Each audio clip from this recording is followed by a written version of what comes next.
สวัสดีท่านผู้ชมที่เคารพต่อไปเส้นทางที่ตามรับชมข่าวทางสถานีโทรภาพแขวงซี่กง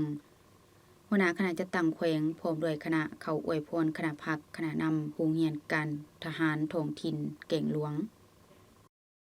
ตอนเสาร์วันที่20มังกร2023สหายบุญหลายบุตริคณะประจำพรรคแขวงหัวหน้าคณะจัดตั้งแขวงซี่กงพร้อมคณะได้นำกระตาคงขวัญเขาอวยพรคณะพักคณะนำกองบัญชาการทหารท้องถิ่นเก่งหลวงเมืองละมามแขวงซี่กง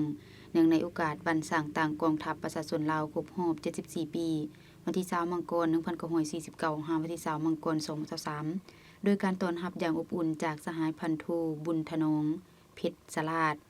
โรงเลขาคณะพรรคหากฐานหัวหน้าการทหารโรงเรียนการทหารท้องถิ่นเก่งหลวงเมืองละมามแขวงซี่กงพร้อมคณะก่อนอื่นหัวหน้าคณะจัดตั้งแขวงซี่กงพร้อมคณะก็ได้รับฟังการรายงานโดยย่อเกี่ยวกับการจัดตั้งปฏิบัติหน้าที่เวียกงานอย่างรอบด้าน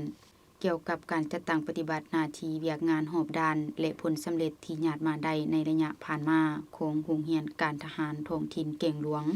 พร้อมนี้สหายบุญหลายบุตริคณะประจำพรรคแขวงหัวหน้าคณะจัดตั้งแขวงซี่กงก็ได้ยกชมเชยต่อมาผลงานที่ทางสหายสมาชิกพรรคพนักงานครูอาจารย์พร้อมด้วยนักศึกษาทุกสหายที่ญาติมาได้และจงพร้อมกันรักษามูลเชื่อผลสำเร็จในครั้งนี้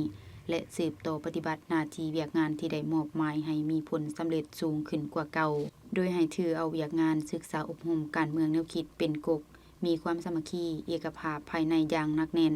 หลีกเลี่ยงห่างเสียงสังคมภายนอกเป็นแบบอย่างนำหน้าในการจัดตั้งปฏิบัติหน้าที่เวียกงานสร้างความเข้มแข็งภายในโดยซุ่มใส่การปลูกการเลี้ยงสามารถกลุ่มตนเองและสามารถส่งออกขายเป็นสินค้าสร้างรายรับเข้าสู่กลุ่มกองสร้างกลุ่มกองกลายเป็นหน่วยพรรคปลอดภัยเข้มแข็งหนักแน่นในต่อหน้าสหายยังได้อวยพรใส่อันประเสริฐให้คณะพรรคคณะนำนายและพลทหารจงมีสุขภาพเข้มแข็งแข็งแรงพร้อมกันสู่ชนผ่านอุปสรรคยุ่งยากนานาประการปฏิบัติหน้าที่เวียกงานให้มีผลสำเร็จสูงขึ้นกว่าเก่าโอกาสนี้สหายพันโทบุญธนงเพชรสาราดโรงเลขาคณะพรรคหากฐานหัวหน้าการทหารโรงเรียนการทหารท้องถิ่นก็ได้แสดงความหูบุญคุณที่การนำคันแขวงเป็นห่วงเป็นใยและมาเยี่ยมยามถามข่าวอวยพรคณะพรรคคณะนำพนักงานครูอาจารย์และนักศึกษาในกลุ่มกองตนเนื่องในโอกาสวันสร้างต่างกองทัพประชาชนลาวครบรอบ74 ปีและจะนำเอาทิศสีนำในครั้งนี้